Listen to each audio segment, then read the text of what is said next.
Hello and welcome to round 12 of Pro Tour Born of the Gods here. On the left of our screen we have Chris Fennell of the USA. He's playing Storm Combo. He's up against Michael Hetrick, also from the USA, but he's playing Living End. So two quite different combo decks here, Zach Hill. Yeah, two extremely different decks. Hetrick, a veteran Living End player. The disadvantage for Hetrick is what Living End's really good at is killing all your opponent's creatures and giving you a bunch of them. But because his combo doesn't actually kill the opponent directly, and because Storm doesn't actually play a lot of creatures, he's attacking kind of the wrong axis, yeah, right? Exactly. He's not interacting in the most constructive way that he could, potentially. And we see him there cycling a Street Wraith on the first turn. This is kind of what Living End does. It gets lots of creatures, big creatures in the graveyard very fast with cycling, and then ultimately is looking to kill off everything with a big Living End, get lots of creatures into play. And there's Serum Visions there for Chris Fennell. All he really wants to do, right, is draw a bunch of cards, and then we will, quite possibly at some point during this match, see a very, very big combo turn. That's exactly right. I mean, the principal interaction that we're going to see, I think, in this matchup is either Living End killing a Goblin Electromancer or Fulminator Mage blowing up a non-basic land, which basically gives Hetrick a full free turn, and even more if he's able to recur that Fulminator Mage. So even though there's not a lot of interaction on both sides, I think the interactions that the decks are able to produce are going to prove crucial because they mean the difference between entire turns. And speaking of saving turns, that was a Simian Spirit Guide, meaning that there's a turn 2 Fulminator Mage there, immediately setting back Chris Fennell to no permanence whatsoever. Huge play.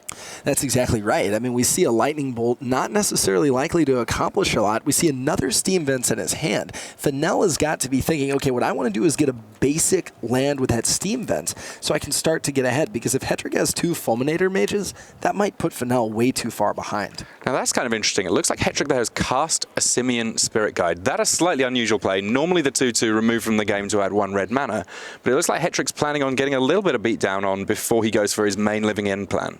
I think that is definitely a key part of his plan. The other thing it does is give him a target for that Demonic Dread in his hand. He knows the Storm deck not likely to have a lot of creatures, so what Hetrick needs to do is get a creature on the board so that he can actually cast the Demonic Dread and cascade into Living End. That, of course, the main way that Living End does get cast. One of 8 Cascade spells in Michael Hetrick's deck. Cast any of them, cascade through. The only spell he can possibly hit is Living End, and then we're off to the races. That's exactly right. Now, you might be thinking to yourself, okay, well, how is he going to draw it if he only has 8 Cascade spells? It's not a lot in the grand scheme of things. But he has around 20 ways to cycle cards. So given enough time, he is going to draw into a Cascade card. Lightning Bolt there on the Simian Spirit Guide, but it looks like Fennell may actually have the one lone creature in his deck that's going to come into play very, very shortly, that being Goblin Electromancer. Yes, several options for Fennell. He can also put one of those 2 Pyromancer Ascensions onto the table. He's got a Desperate Ritual, but not really a whole lot to do with it. And it's going to be at least a few turns before Fennell can get some action started. And that Pyromancer Ascension, it's so much easier for the Storm deck to win with that in play. Once he's played a few spells and managed to get that Ascension ticked up, it means he's going to get 2 copies of each of the spells that he plays, and that's where things start to get a little bit crazy, which hopefully we'll be able to show you very soon. Now, you see Fennell actually not casting Goblin Electromancer. That card actually can still net you mana if you cast it the turn you're trying to go off. That's the turn that you cast all your spells. I think he may have recognized that Hetrick was trying to set up a Demonic Dread, which is why he cast Simian Spirit Guide and didn't want to give Fennell a target for Dread, given that Electromancer is just going to die anyway if Hetrick's able to resolve Living End. Yeah, so Hetrick here is sort of in a slightly tricky spot. He has drawn 2 of his Cascade spells, but they're both Demonic Dread, and Demonic Dread does target. He needs a creature to be in play for him to get his Cascade engine going.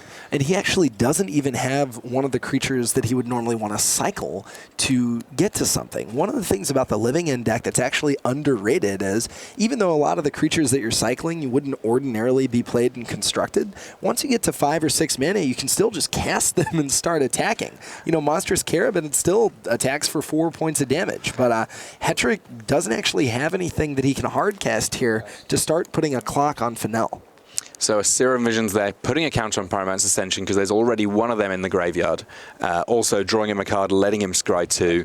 And you have to think that nothing really coming from Michael Hetrick is really, really helping out Chris Fennell here. All he needs is time. Yeah, and Fennell, you see him there scrying away 2 cards. I mean, he's got, one of those cards is a Pyromancer Ascension. He already has one with a counter on it, has another one in his hand. With the Storm deck, you really don't need more than 1 Ascension most of the time. You'll certainly take it, but you definitely don't need 3. So what Fennell needs to get to right now are just some of his kill spells and some more card draw. He's got a couple of rituals. He has Electromancer. He has Bolt. He just needs to be able to get to some of the burn up, Past in Flames, a Grape Shot, to actually be able to kill Hetrick. Fortunately, of course, for Fennell, not necessarily having to worry about a huge amount of pressure from the other side of the board, which ultimately, there are a lot of matchups where this Pyromancer Ascension Storm combo deck is just saying, we're in a race, how fast can you kill me? Because I can kill you very fast indeed. Now, you see Fennell there opting to put Steam Vents into play tapped rather than cast the other Ascension in his hand. One of the possible reasons for that is some of the Living Index actually play Maelstrom Pulse as a way to remove problematic permanents. It costs 3, so you're not going to cascade into it with Demonic Dread or Violent Outburst. And the last thing Fennell wants is to lose 2 Pyromancer Ascensions to a single Maelstrom Pulse. Yeah, he could afford to play it a little bit cagely because he's not under that much pressure. Taking a look at Pyromancer Ascension right now, kind of a weird card. It basically requires you to have spells in your graveyard. Then when you cast spells that have the same name as spells in your graveyard, it gets counters. Once it gets 2 counters, it starts to copy the new spells that you cast. So basically any deck where you plan on casting a lot of instants and sorceries, card very powerful, very effective. It turns something like Mana Morphos, which normally cycles for free, into a card that nets you both mana and cards. And anything that nets you mana and cards usually tends to be one of the most powerful Magic cards you can be playing. So a Lightning Bolt there, going to the Dome, taking Michael Hetrick to 14. That, not a great sign for Hetrick at all. I mean, interesting that you talk about the graveyard, though, because we know that in the sideboard of Michael Hetrick's deck, he's got 4 copies of Leyline of the Void.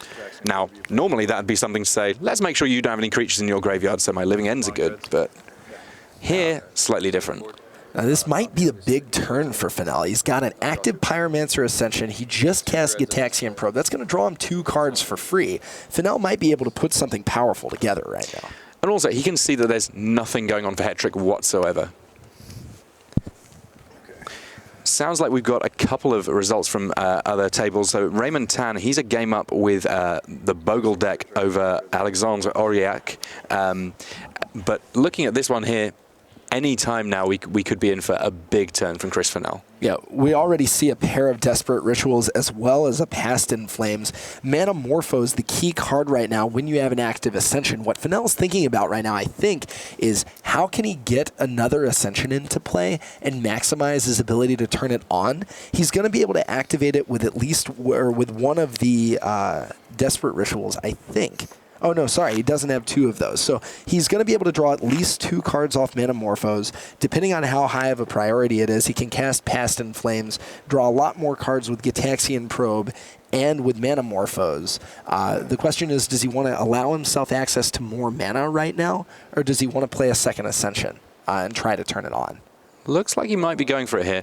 It's worth noting that this deck can win very, very fast. Kai Buda up against Jeremy Desani has already won his first game. He's also playing this Storm deck. It's one that's been chosen by a lot of the pros, but it is one that's very, very difficult to play. It is, yeah, and we see an example of the kind of math problem that you're doing. Goblin Electromancer, sort of the first step right now, costs 2 mana, but saves him a mana on the outset by playing Desperate Ritual, or I guess that is Desperate Ritual, right. Yeah. So he's going to turn 1 mana into 5 mana here, very powerful. Still has an untapped Shivan Reef if he needs a source of blue.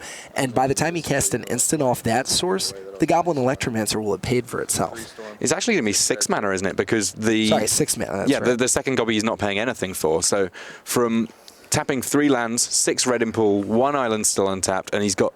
Oh, sorry, 1 Shivan Reef still on top. He's got a lot of action going on here. Yeah, sorry, I misspoke. His 1 mana nets him 5 for a total of 6, but we see Mana Morphos right now. Now, Mana Morphos just becomes bonkers when you've got a Pyromancer's Ascension in play.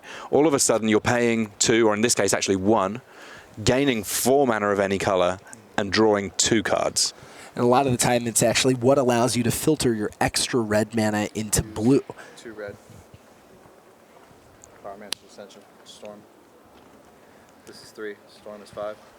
5 Storm there. Never a good sign for the other side of the table once you start hearing Storm counting. And we saw him draw a second Desperate Ritual there that'll allow him, with the ritual that's in the graveyard, to put a counter on that first Ascension. Of course, the second one gets a counter, but it doesn't matter because it's already at 2. And Past in Flames of the big graveyard means that things are looking good for Chris Fennell right here.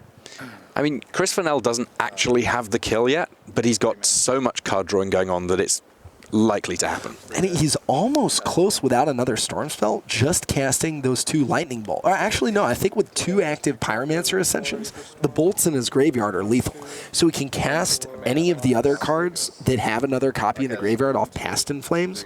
That'll activate the second Ascension. Then he can just throw each Lightning Bolt at Hetrick, 9, then 18 damage. He doesn't even need a Storm card to win the game. That is how powerful Pyromancer Ascension is right here. That's pretty crazy. So yeah, Lightning Bolt's dealing 9. That's going to end the game pretty fast. So, let's take, I'll use 1 red. But you know, Chris, he wants to build his Storm count anyway. You know, the deck's got that name for a reason. Well, exactly. And you know, he wants to make sure he sequences his plays right. It's going to be Storm 8. Add 5 mana. This goes to 10. Chris has about 5 lines on his score sheet for different colors of mana and Storm and life totals. It gets a little crazy in there. Yeah, that's one of the things. I mean, and with these combo decks, okay, he's not just casting the bolts. We saw with Matthias Hunt yesterday, sometimes playing your own deck gets so complicated that you can make a mistake that loses you the game. So it's important to be very meticulous about spells, about mana, about each and every single thing that you can do so that you don't kind of have a brainless error and cost yourself a game with turns that are this huge. 1 blue. Put this to 8. Serum Vision's pretty good here. Gets to draw, then scribe it, then draw, then scribe it, then draw, then scribe it more. Serum Vision's copy. Okay. So, draw. And this is the point where things really do get just kind of ridiculous. Top, bottom. If Hetrick was online now, he would have pressed F6 a while ago, just to sort of pass priority and everything and just let you do your thing. It's interesting to me that Fennell is digging, okay, and he's going to find a grape shot and he shows it, and that's the game. But, you know, he is revealing more cards to Hetrick. And the more cards he draws and the more cards that Hetrick sees. But Fennell there, kind of doing what the Storm deck does, going 1 game up. We'll be back with more games from that match very shortly, but first we just got these messages. So we're going to pass across to that now.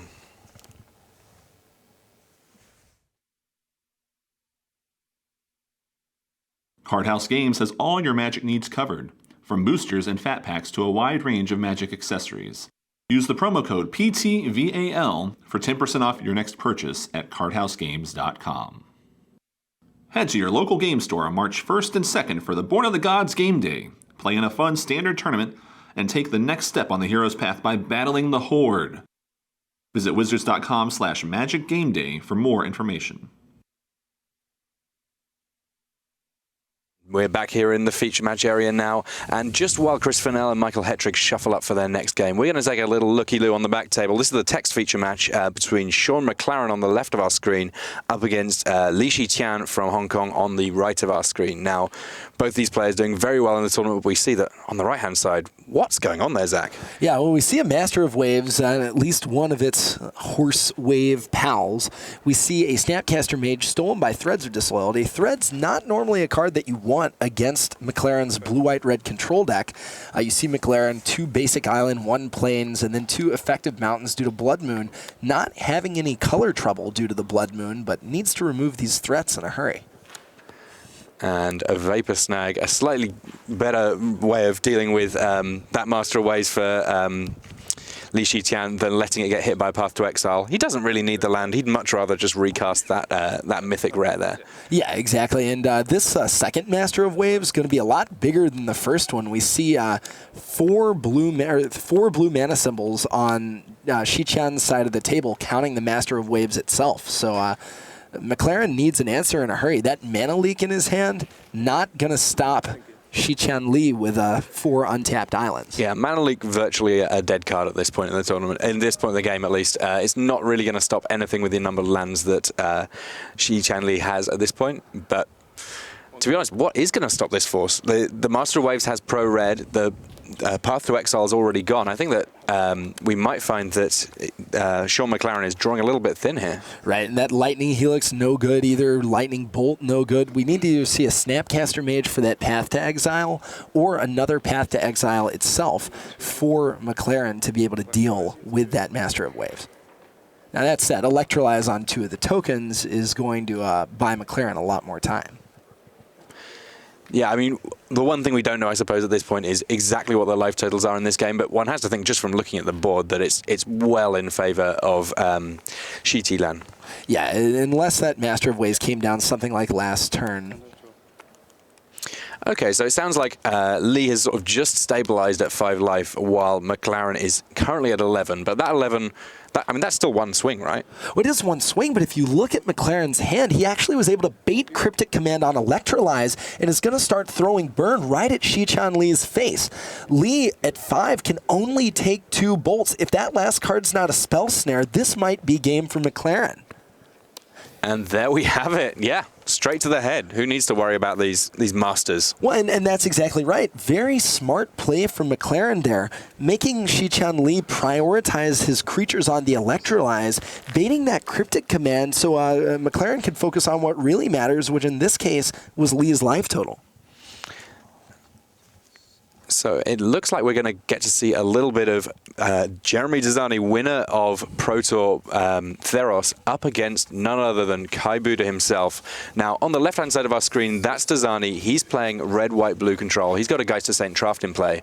The other side of the board, we're kind of familiar with it at this point. This is the Storm deck, and this is it in the hands of none other than Kai Buddha. This is a little bit different of a build of Storm from what we're seeing from Chris Fennell. Buddha does not actually main deck Lightning Bolt, which was could have potentially been a big part of the game from Fennell. Instead, Buddha plays 4 copies of Thought Scour to go along with Serum Vision, Sleight of Hand, and Gataxian Probe, so leaning even more heavily on the card Pyromancer Ascension. And it kind of looks like Kai, maybe not going off, but setting up for... Oh, now he's casting Rituals. How many goblins is that? 14 goblins being put into play. It's not as if there has to be a big grape shot to end games for the Storm deck. Sometimes Storm says, I'm going to make some creatures and you're going to be dead soon enough, regardless. Well, and this Empty the Warren's actually a piece of sideboard technology. It tends to be pretty good against control decks because while it may be hard to set up a combo that's completely lethal with Grape Shot and Past in Flames, especially after board when a lot of people are attacking your graveyard, sometimes you can just chain together a few rituals for a big Empty the Warrens, and that's basically what we saw that turn. It's interesting that you mentioned the graveyard, actually, because thinking back to our main match, which we will be jumping across to fairly shortly, Leyline of the Void could be a big pickup for Hetrick in subsequent games, because it stops a lot of the traditional parts of the Storm combo, right? Yeah, exactly. Everything that leans on Past in Flames, everything that leans on Pyromancer Ascension, which is one of the reasons the Empty the Warrens plan that you're seeing now from Buddha is so effective, because it completely circumvents a lot of the hate that's traditionally directed against the stack. And here comes the attacks. Goblin Electromancer leading the charge. It's the 2-2. The rest are all 1-1s, but there's plenty of them. And let's see what Dzani's got to deal with this lot. We see Buddha leaving back 2 goblins right now, presumably to double block Geist of Saint Traft and threaten that, basically saying, okay, look, if Dzani wants to use his removal on 1-1 tokens, it's sort of as though he was using his removal to go to Bud's life total itself. But it looks like the main table have just finished with all their sort of shuffling and mulligans and sideboarding and so on. So we'll listen to Marshall Sutcliffe. He'll be able to give us a little update on how that game finishes up. But we're going to now see Game 2 between Chris Fennell on the left of our screen and Michael Hetrick on the right. And that immediately a Leyline of the Void there for Michael Hetrick. Big sideboard tech. Right from the word go. Yeah, and Hetrick really has a lot to bring out of his sideboard. He has not only the 4 Leylines of the Void, but up to 4 Sin Collectors if he wants them. 2 Shriekmaw cards that not really terribly effective in this matchup. Could theoretically get rid of some of the Cyclers. Demonic Dread, not that many targets. So Hetrick bringing in potentially up to 8 cards. Chris Fennell options include Swan Song, very good against a deck that's only trying to resolve 1 single threat. And theoretically could try to be on the Empty the Warrens plan too if he anticipates some graveyard hate. Now, for turn ones, we've had quite a lot of action here. So Hetrick was able to cycle 2 Street Wraiths, improving his hand a little bit. And we can see that on the board right now because a Gitaxian Probe from Chris Fennell reveals 2 Fulminator Mage, 1 Deadshot Minotaur, and that another Ley Line of the Void alongside a Verdant Catacombs. So he knows exactly what he's working with now, Fennell. It's just a matter of putting together the pieces. Now, Fennell's hand pretty loaded. He's got 2 Grape Shots on Electromancer, a pair of Manamorphos, which would only cost 1 with Electromancer out, as well as Paretic Ritual. So, I mean, his opening hand it's not lethal, but it's reasonably close to lethal. So a couple of results. Kai did win that second game, so he's won 2-0 over Jeremy Dezani. And Alexandre Aurillac, he cast a Spellskite against Raymond Tan, and that enough to prompt the scoop there. So that match is going to game 3. And we see Fennell's hand loaded up on hate cards, those Fulminator Mages that could have potentially been extremely effective game 1. Hetrick, the Fulminator Mage has a target in that Steam Vents. Fennell not able to deploy a basic. He does have a Misty Rainforest, which could get a basic island, but it still looks like he's going to be set back a minimum of a turn, assuming Hetrick is able to put together 2 black and or red mana sources. I mean, Chris Fennell's plan in this game has to be a little bit different to what it was in game 1 because of that ley line. So basically he's saying, I need to kill you closer to the old-fashioned way. It's not quite sort of, regular Magic, as we sort of say, but he's got the Goblin Electromancer in play. He can start to sort of build a bit of storm out of his hand, but it can only be from his hand. Now, we've been talking about Fulminator Mage, Sin Collector, Leyline of the Void, but we can't forget how powerful Living End is, and he's got the Violent Outburst. I think a Living End here to get rid of that Electromancer and put 9 power on the board could be a huge play for Hetrick, considering it's only the 3rd turn of the game. It's a really interesting one because if he could get the Fulminator Mage out first, then obviously sacrificing it to destroy a land and then getting it back is huge. This is going to be a real test of how greedy Michael Hetrick is or how sort of keen he is to just put a clock on. Yeah, I completely agree. I do think the thing that makes the play a little bit more straightforward is that Goblin Electromancer being in play is sort of like having an extra land. In fact, it can turn into far more than that the more and more instants and sorceries you cast. So being able to get rid of that Electromancer right now represents the possibility of not just that Steam Vents, but of essentially a colorless mana for each and every instant in Fennell's hand. I guess, yeah, there's nothing to stop him from casting the Fulminator Mage next turn, right? Exactly. So there is the Violent Outburst. Now we get to see what Hetrick's deck really does. So he skips through here. All these cards, they cost the wrong amount. Now we get to the Living End, and all creatures in play, they're going to get sacrificed. All creatures that were in the graveyard first, they're coming into play. So a bit of a switcheroo. And what are those creatures that are entering play? So we have 2 Street Wraith there. They got cycled on the first turn, and 1 Deadshot Minotaur. So in total there, we've got 3 3/4s in play.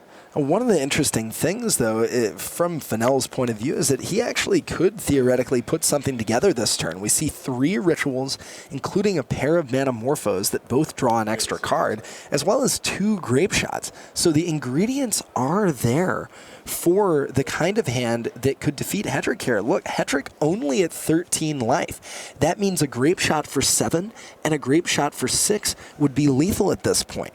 And he's got 1, 2, 3, 4, 5 of those spells in his hand. He could cast Pyromancer Ascension just for the storm count? Just for the storm count. And he is somewhere close to being able to win the game this turn.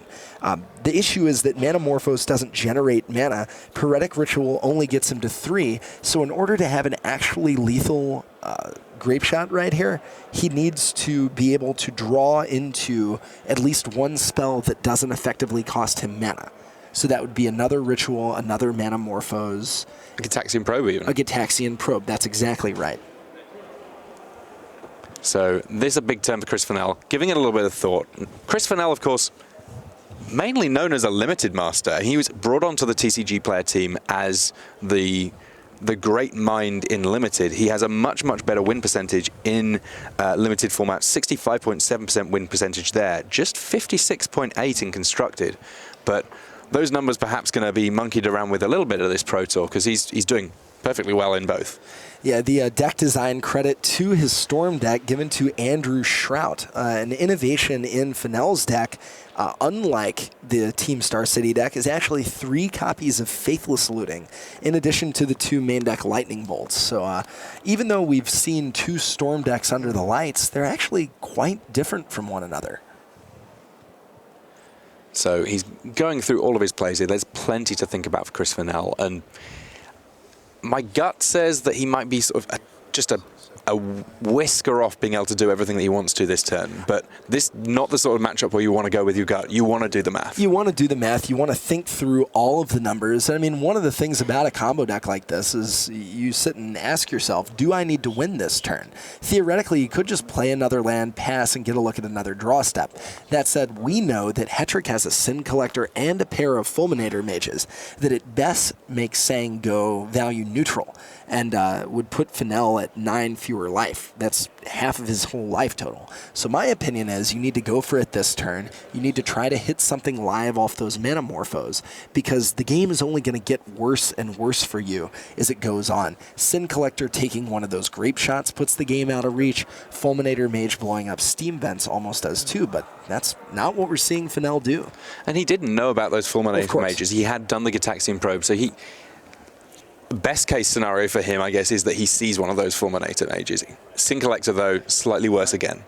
And the Fulminator Mage, to our earlier point, if his Steam Vents dies, he just goes and gets another one. So he basically gets a free draw step with just Fulminator. The bigger issue could theoretically be Sin Collector, which could take one of the most important cards in his hand.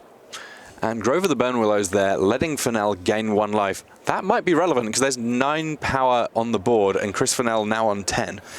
And that makes it a bigger decision whether you want to crack that Misty Rainforest. Cracking it gets a land out of your deck, which is important because you need to draw a spell. But leaving it on the battlefield could give you as much as 1 additional turn, assuming you're willing to kind of forego whatever you can do with that Misty Rainforest when you're at 1 life. I mean, not using it seems to me like you're basically saying you've secretly blown up 2 of my lands. Right. So I think he has to crack it. His hand is being forced to. He has to go for it this turn. So this kind of the exciting bit for me about the Storm deck, seeing whether or not, when they're really under pressure, they can deliver. Right. I mean, basically what Fennell did by passing was give himself a free draw step. And, Hetrick opting to Fulminator Mage instead of Sin Collector.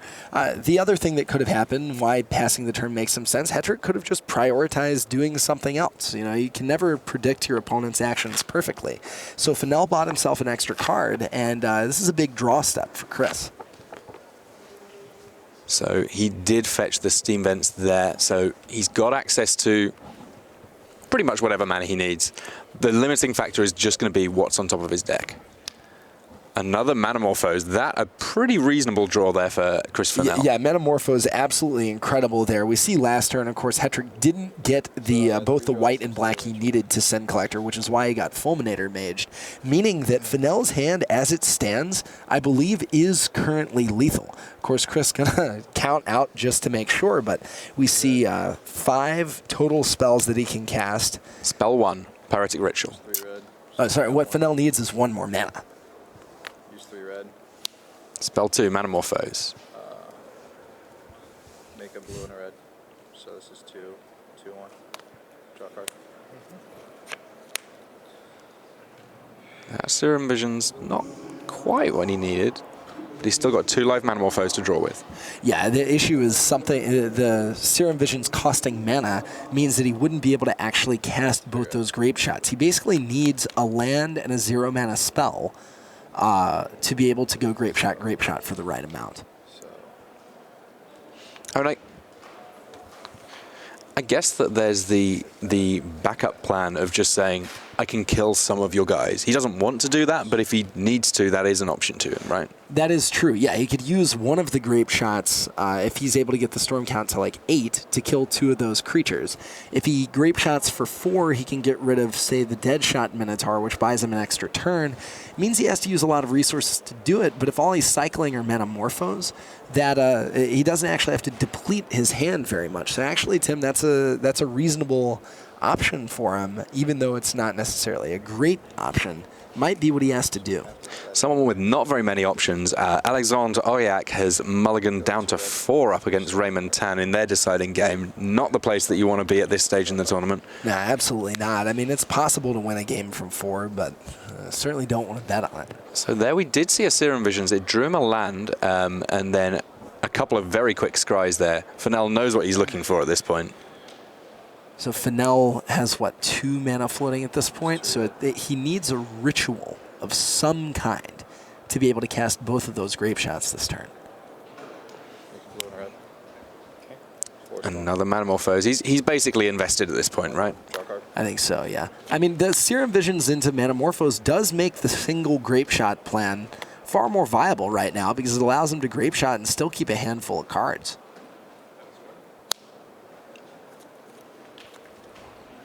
He's got a blue and a red floating, I believe. And that's a pretty blank Pyromancer Ascension as the last card in his hand. Like, in terms of building Storm Count, he's not getting to Storm Count here, so... No, I have to hit a ritual. Yeah, I have to hit a ritual. Yeah. 5 Storm. So this effectively the called shot. He says he needs a ritual. What have we got? Sure. Big draw step for Chris. Ritual or Gitaxian Probe keeps him alive. That is not it. Scalding Tarn there, not the draw we're looking for. So now he needs to work out, well, am I going to just throw out one of these grape shots to get another roll of the dice? But he needs to be rolling, you know, double 20s next turn. Right. I mean, one of the issues with the Storm deck, it has a lot of cantrips. That's cards that replace themselves, 1-mana cards that draw a card. Not a lot of ways to gain raw card advantage, though, to just straight up draw 2 cards, draw 3 cards. No factor fictions, no gifts ungivens, so it would be impossible without a graveyard and something like Past in Flames for him to generate a high enough Storm count to win the game next turn.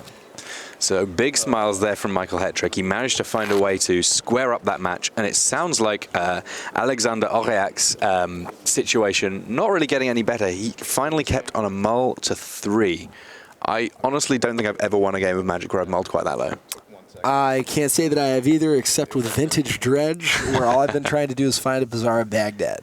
But that game just finished there. We will be showing you the final game of that match right after these messages.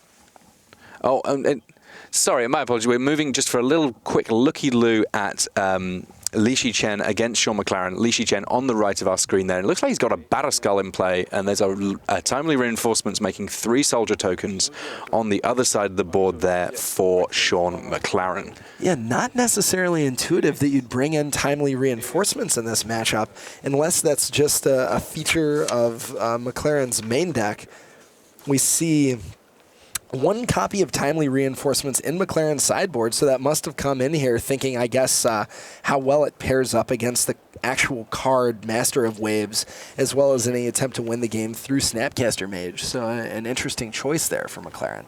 I mean, this game's not going to end super fast. Even with the Vendilion Click that we see here, we know that actually both players are on 18 life. There's a lot of play left in this game. Izzet Staticaster coming in, another card that pairs nicely against Master of Waves and is going to dominate that Vendilion Click we see from Lee right now. Do you want to change any of these cards? There's a Lightning Bolt and 2 lands. I think you let him stay there. I mean, all you're going to be doing this game is attacking with that Germ until McLaren's able to find an answer to it. I don't think you want to let McLaren draw into an answer for that Batterskull. And you'll be pleased to know that we've not missed one of the most epic victories in the Pro Tour feature match area in a while.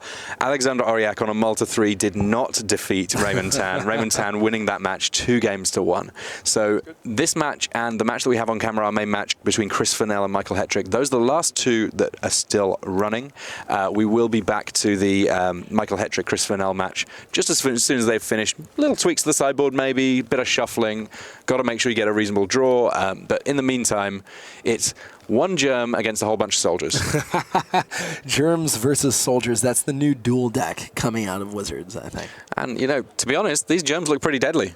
Well, I mean, it's a 4/4 lifelink vigilance. McLaren could theoretically block it with all of his reinforcement tokens and then bolt the germ. But all that means is that Lee can pick up the Batterskull and just cast it one more time. Yeah, this game has gone long. There's plenty of lands in play, so really no downside to trying to do that.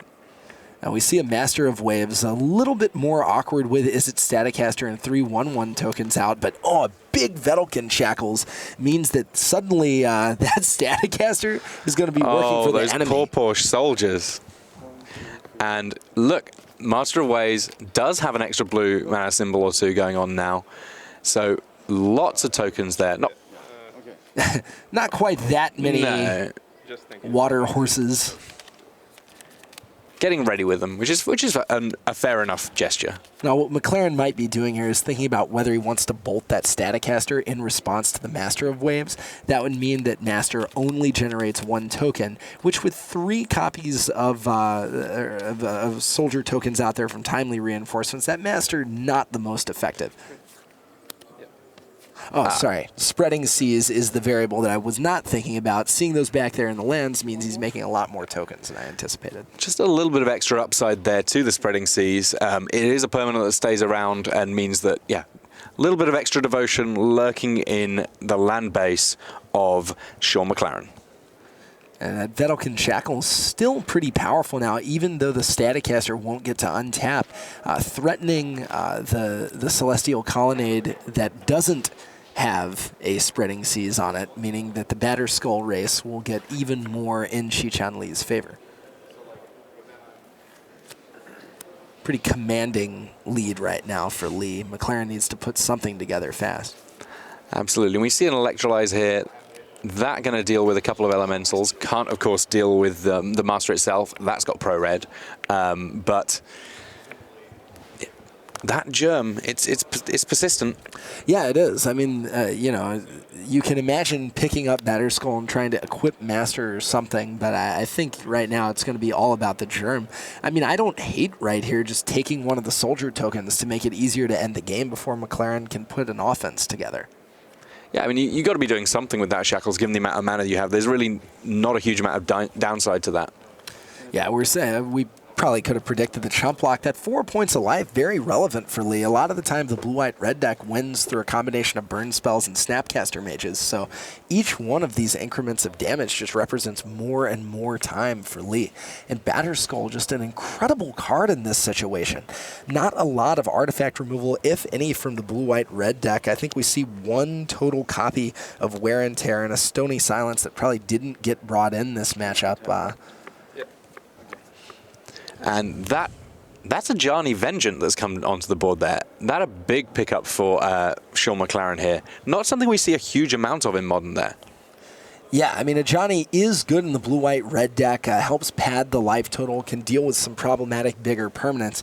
It's locking down Shackles right now. In theory, of course, Shackles untapped, so the only thing that accomplishes is if Xichan Li opts into using the Shackles, he won't have the option of untapping it on his next untap step. Yeah, and the Planeswalker just giving a little bit of incremental advantage to Sean Mclaren so that he can sort of try and stay in pace with this game in spite of everything that Xichan Li has got going on. Yeah, I mean, and the tokens are going to allow him to do some blocking. We see Li saying, okay, whatever about Shackles, I'm still going to take your token. That would, okay, I thought he was going to do that, but he doesn't. So he still has the option now to steal Celestial Colonnade if Mclaren tries to use it to block, although it looks like Mclaren's only white source is, in fact, tapped down. So Colonnade not an entity at this stage in the game. So one little horsey elemental coming in. Not quite clear whether or not the gem's doing so as well. That, of course, part of the beauty of Vigilance.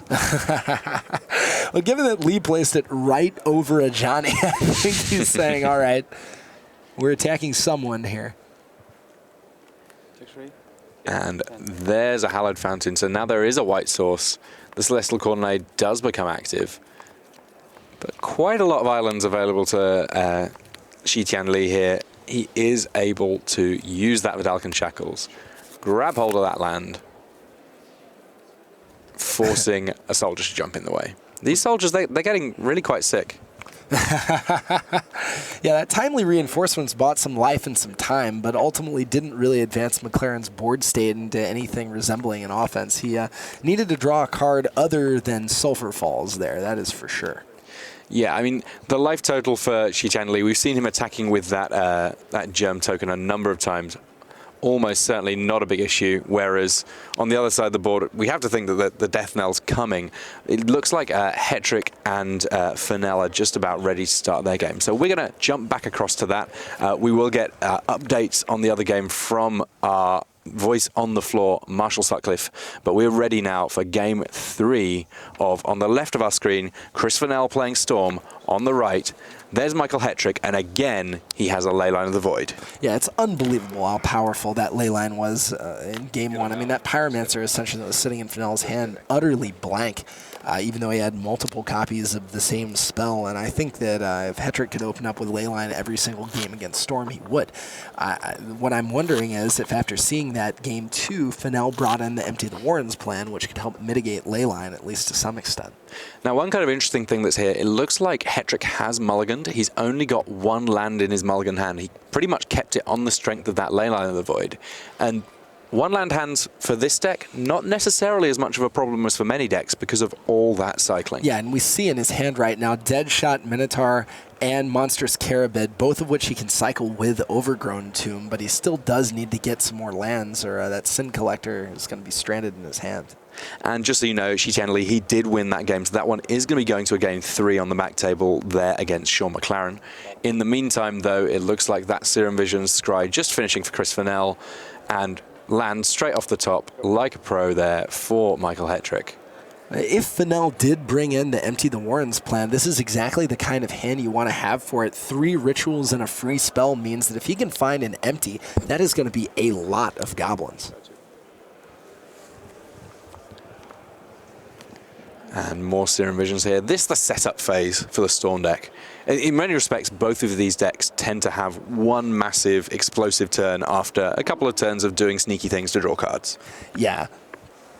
I mean, the downside of the Empty the Warrens plan in this matchup is, of course, that it plays right into Living End. It allows Living End to trump everything that you've put together, unless you have something like Goblin Bushwhacker, which Fennell doesn't appear to have.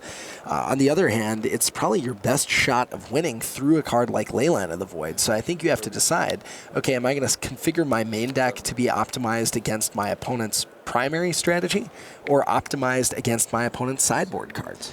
It's really tricky, and it's something that this is a matchup that I've heard different parties claim is strongly in favor of the other or themselves. There's quite a difference of opinion here. I mean, going in, I honestly thought that Hetrick was drawing very slim indeed because his compo's simply not as fast, but he's putting up a hell of a fight here. Well, I mean, it's one of the cases of constructive versus destructive interactions. I think especially in Game 1, the Storm deck's combo plan, when it works, is a trump toward the Living End deck's combo plan when it works. But cards like Leyline of the Void, cards like Sin Collector, cards like Fulminator Mage really are very powerful against a deck that needs to eke out every single card and mana it can, like Storm. And after 1 turn, Hetrick with Leyline of the Void in play, he's got his first cycle in, he's doing okay about his lands now, it would seem. That Pale Recluse, it can go and fetch more lands if need be.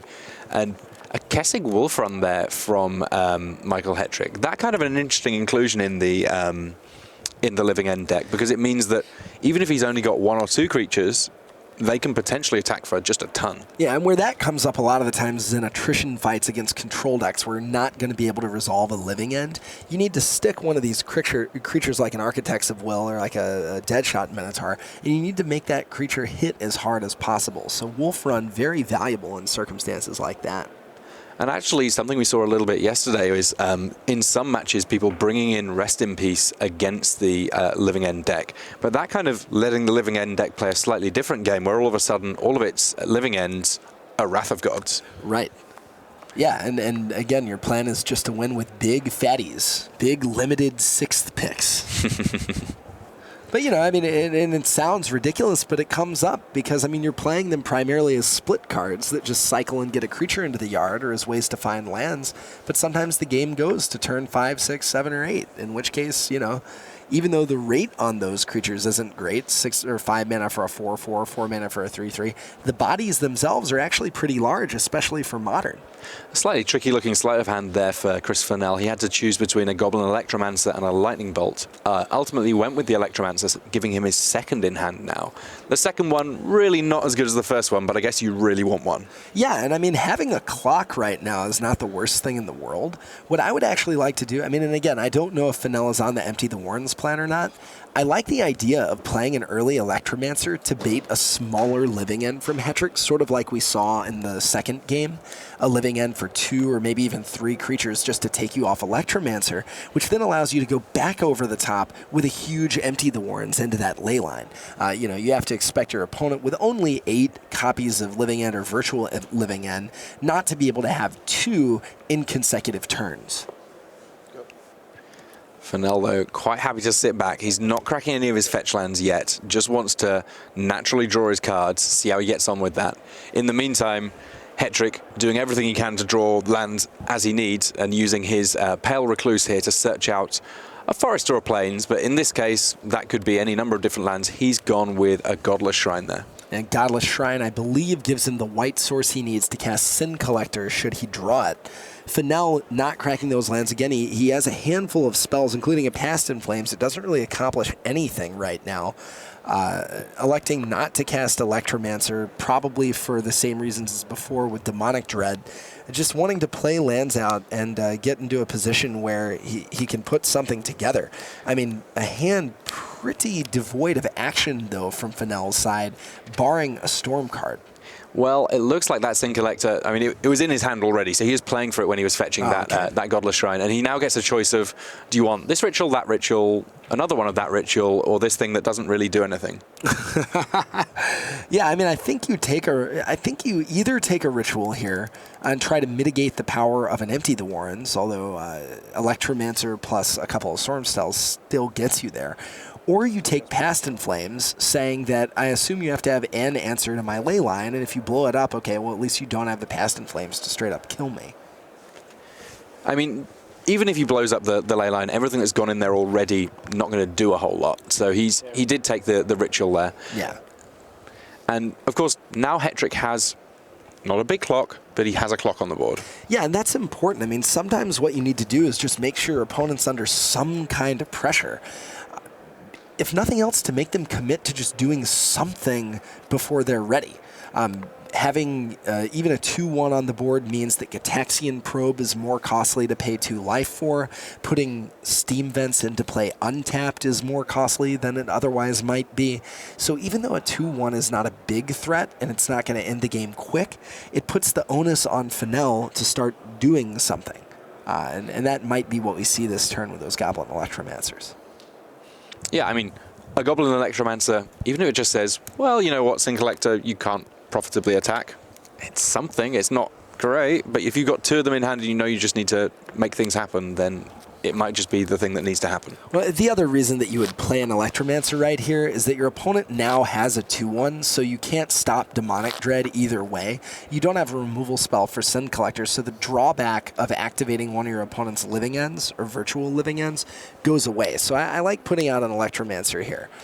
The other thing is your opponent has to kill a creature with the living end if he casts it, so you're not losing out on a bunch of advantage by letting him kill your Goblin Electromancer. You still have 1 in your hand, too, if you want to play at the turn that you're trying to go off. So there is a Violent Outburst in Michael Hetrick's hand here. So I guess the question is, does he feel secure enough in the way that the board's developing, what he's seen of Chris Fennell's hand, to say, I can spend another turn maybe blowing up a land with Fulminator Mage or cycling a bit with Monstrous Carabid and Pale Recluse for a bigger living end? I mean, he's only got 2 creatures in the yard at the moment. Or does he kind of just pull the trigger? Yeah, I mean, you don't have any Fulminator Mage targets right now, which is probably the other reason Fennell's been hesitant to go fetch up a land. He doesn't want to get set back for a turn. I like casting Violent Outburst here after you cycle with the land that you just put into play untapped. That's going to give you 11 power worth of creatures, I think, between Carabid and Pale Recluse, and it's going to get that Goblin Electromancer off the table. I mean, you know, Fennell has 4 lands, but Electromancer's still one of the best possible cards in the deck. So I like going ahead and pulling the trigger on Outburst here. I mean, I guess it's a 2-turn clock once he's got those creatures in play. Right, and it might even be a one-turn clock if Fennell puts a land into play untapped. So something you could do is pass, see if Fennell cracks those sack lands for some reason, and then Violent Outburst on your opponent's upkeep once you have a little bit more information. The downside of that, of course, is that you give your opponent 2 more mana to do clever things with. Yeah, and while Hetrick will almost certainly know the Storm deck very well, he won't necessarily know the details of the exact build that Fennell has. Now, we know Fennell has Swansong in his sideboard, which is a counterspell for the living end, but Hetrick has no clue of whether or not there's any kind of counter magic whatsoever. He has to at least think about it. We're seeing a lot of cards go by before we hit a living end, but of course, you know, those aren't exiled. They don't go into the graveyard. They just get shuffled back in. So milling or going through all of these is not any sort of sacrifice for Hetrick. He's just trying to find a living end. Especially in Game 3, where, to be honest, most of the information is out there about what Hetrick's doing with his sideboard plan. If this was Game 2, then all this extra information would potentially be kind of cool for Chris, because it means that he'd have more information when he was doing his next lot of sideboarding. Well, and you see Fennell pick the deck up and check it out. I mean, if nothing else, you've seen Sin Collector, you know about Leyline of the Void, obviously, but what you don't know is what your opponent's sideboarded out. So by looking through this many cards, you can conceivably get some meaningful information about what your opponent felt was a lower priority coming out of Game 1. Yeah, a few more cards, you would even be able to start thinking about, well, what's left to be in your hand? Deriving answers. So now, we didn't see Hetrick cycle anything yet, but with Living End and Violent Outburst still on the stack, he does have the option of cycling that Carabin. And I think it's an option he has to take here, really. So he gets to draw an extra card, more importantly, put a 4/4 in the graveyard, and here comes Living End. Sorry, Goblin Electromancer. Sorry, Sin Collector. You're not good enough to be on the board anymore. We got some new threats on the board, and they're all pretty massive. Yeah, huge. I think a 4/5, a 3/4, and another 3/4, I believe. No, a 4/4. Carabid, the 4/4, and then Pale Recluse, the 4/5. So 11 power there. Chris Fennell is able to activate all of his fetch lands without it really making any difference to the clock whatsoever. But that clock a fairly short one regardless. Right, and theoretically still, if he drew a 3rd fetch land, he wouldn't be able to activate it if he falls to 3 on this attack. And of course, that Kessig Wolf Run can give trample, which means that even whatever it is the Goblin Electromancer gets in front of, he's still getting a little bit of damage through. Right, and we see Hetrick opt to pump 1 point of extra damage with the Wolf Run, meaning that now Fennell can't activate both of those lands. And it looks like that's our match. So Michael Hetrick there, winning 2-1, both sideboarded games. That Leyline of the Void just proving an utter backbreaker there for Chris Fennell. And Michael Hetrick, he didn't lose yesterday with his deck. He's not lost today yet. Just 4 rounds left in this tournament. And knowing the way that he's playing with Living End, I don't see any reason why he couldn't just push it all the way. Well, and yeah, he's playing like a master with it. He's played the deck for a long time, and you have to think after playing the deck for this long, your list has got to be just the best possible list. And we get a chance to see just a little bit more Magic now. So on the right of our screen, that is Xichan Li. He's playing the Blue Moon deck, and on the left-hand side of the screen, we have Sean Mclaren. He chose to be on the draw in that matchup. Now, this is kind of interesting. When would you normally choose to do that? Being on the draw is better if you think tempo, that is, the ability to pressure your opponent at a rate that matters, just isn't going to be important. We saw in the first game, 10 lands on both player sides of the table. In a situation like that, choosing to draw first basically means that you just cast a divination for free. Normally, you want to play first because the early stages of the game are so important, but neither of these decks particularly fast. Opting to draw first means that not only do you get up a card, but you're less likely to have a poor mana draw. And we see Xichan Li missed a lot of land drops this game. He has got that Blood Moon, though. A very big card for the tournament. Not necessarily so huge in this exact matchup, given the basic lands available to Sean Mclaren, but also, it looked like he's just got enough mana. There it is. That's Teferi, Mage of Zhalfir. An interesting card, this one. Saw a lot of play in Time Spiral Block. This, the 3/4, that means that all of Xichan Li's creatures have flash, and any spell that Sean Mclaren wants to play, he can only play at sorcery speed, so his counter magic doesn't really do anything. kind of fascinating here. Did that Teferi actually resolve, or are we seeing... is that an electrolyze in response? I mean, the thing is, like, if it's on the battlefield, that actually is pretty annoying for Mclaren. That, okay, yeah, and Lee not blocking the 2-1 Snapcaster. I mean, obviously didn't want to bite the dust. So, I mean, just running Teferi out there into a board full of lands, Mclaren still didn't have an answer, and now Lee is basically free to do whatever he wants. Lee is on just 4 life, though, and we can see there's an Ajani Vengeance in Sean McLaren's hand. He's just terrifyingly close to being able to string something together here, but for the fact that he doesn't actually have any white mana sources there. Right, we see Spreading Seas hitting the plane, so that Ajani not going to do anything, Lightning Helix not going to do anything. The answer is, can Lee deal with those Snapcaster mages and deal 19 damage before McLaren's able to put something together? And before time runs out, because these players are now in extra turns, time has been called on the round. Li Shiqian, his likelihood of being able to deal 19 here seems pretty low, so he might just be on the defensive and playing for that 1 point that you get for a draw. I'm just looking at this match. McLaren's hand is insane. He's got Wear Tear, but no white mana.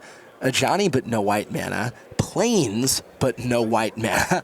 I mean, if I had to pick a card that defined this tournament, Tim, I would pick Blood Moon. We've seen a red-white control deck that basically only is viable because Blood Moon is good against the combo decks and the control decks. We've seen this Blue Moon deck debut. We've seen it out of the sideboard of Splinter Twin decks. I mean, Blood Moon, a format-defining card today. One of the things I think is going to be interesting is it's a format-defining card today, and it almost certainly will be tomorrow if it's playing in the top 8. Will it be a format-defining card in 2 or 3 weeks' time? Well, that's what I find so fascinating about Pro Tours like this, is that you find decks that can be so optimal for one particular tournament, and that's when you get the creativity. You know, you get to say, I don't have to win in a stabilized environment. I just have to win on one weekend. And that's where you really get to see some of the most exciting innovation come out of these players. Yeah, I mean, this turn 2 of 5, it pretty much wrapping up potentially a draw. I think Sean McLaren is likely the only one that can really win this match now. But really interesting, the Blue Moon deck. To me, it's like the Spanish Inquisition. Its main weapon is surprise. Once you get Surprise, Fear, and Teferi, like, how much more does it really have? Yeah, we see Snapcaster Mage on Lightning Bolt, and it's combat, so Sean can't do anything. You know, even though it's his turn, Chen is basically 100% sure that he's going to be able to block with that Snapcaster Mage. And there's another Lightning Bolt in hand, though not the red mana to cast it. Even under Blood Moon, he's only got 1 red mana available.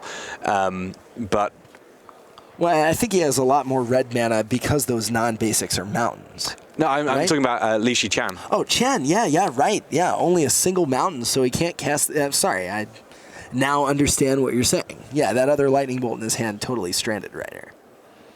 But with only a couple of turns left in the game, it's really about sort of treading water, staying alive, I think, for our Hong Kong player here.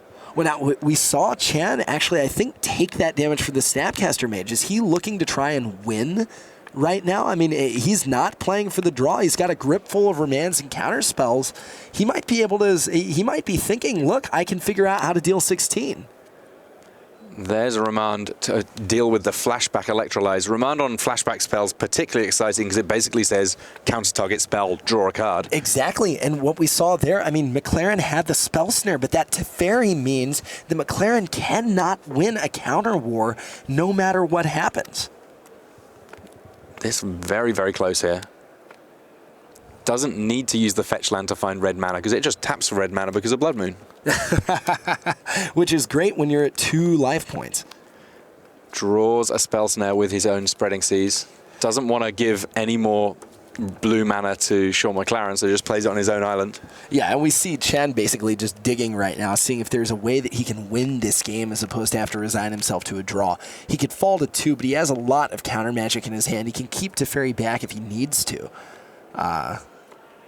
But, I mean, yeah, it's still just a lot can go wrong for Chan if he overcommits.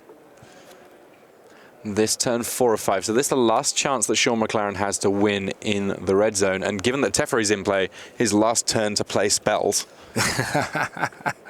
Yeah, again, Wear Terra Johnny just not accomplishing anything. Spell Snare not accomplishing anything. A Resolve to Fairy, I mean, that is some technology from like 2006. And it looks like, yeah, that's a draw. That scooping up of cards not just happening on Li Shichan's side of the board. Both players acknowledging the fact that they can't quite deal the last points they need. In Li Shichan's case, quite a lot of extra points still to deal. But that one, they're each going to have to resign themselves to just a single point. But it's worth pointing out there that Sean Mclaren, he was on 30 points. Shichan Li, he was on 29. So doing pretty well regardless. And we're back in the booth now. I'm Tim Willoughby here with Zach Hill. I was really, really impressed with the way that Michael Hetrick played that match. I was very impressed with Hetrick. I was very impressed with the fact that he was able to rally after being down a game against a combo deck that's basically faster than him. What I'm maybe most impressed with, though, is actually what we saw with Shichan Li. Kind of ran out that Teferi behind, 10 land drops, basically. But Teferi stuck, and he was able to salvage a draw. Very exciting matches, but we're going to be heading back to the news desk now as we've just finished out round 12 here at Pro Tour Born of the Gods. All right, thanks very much to Tim Willoughby and Zach Hill there with the first of 5 modern rounds here as we head down the stretch. It's Saturday afternoon at Pro Tours. Nothing beats it. It's so much fun. Now, let me tell you, all morning we've been hinting that we think the 4th loss is critical. That still remains true. We said we thought there'd be about 50 players in contention coming into Modern. Starting that last round, round 12, there were 49 players on 22 points or better. That's 7 wins, 3 points for a win, 21, and 1 draw or better. Those are the 49 who we think are broadly in contention. But the way the math may work out, the math-based formula gives you the possibility that someone could sneak in at 36. So if you're hitting refresh, supporting your 7 wins, your 4 losses players coming into Modern, don't despair. There is still a little smidgen of hope, especially if you lose that 4th round late. That's key. So, draws, that's the other story that's starting to develop here. Draws are really going to make a mess of things when it comes to working out who gets in, who gets out. In that last round, we saw Kai Buddha defeat Jeremy Desani. That puts Desani out for sure, but Kai at 8-3-1. Now, if he can win his next 4, you add up the points, you go 28, 31, 34, 37. That puts him absolutely in prime top 8 candidacy position. He needs 4 straight wins to get yet another top 8, we would think. Now, what else has been going on? We saw Raymond Tan win, taking him to 10-2 at his first ever Pro Tour over Alexander Orozak, 9-3. So now no more losses to give for Orozak, one would imagine. He needs to start winning out. But then there's this other draw we've just seen there, Mclaren and Li Shichan. So huge stuff going on here. Hetrick up to 10-2, back with the modern deck he loves in Living End. We have a deck tech lined up. It's a European Modern Grand Prix champion. It's Patrick Dickman with Tarmo Twin. And here to introduce it, Hall of Famer, Mr. Randy Buehler.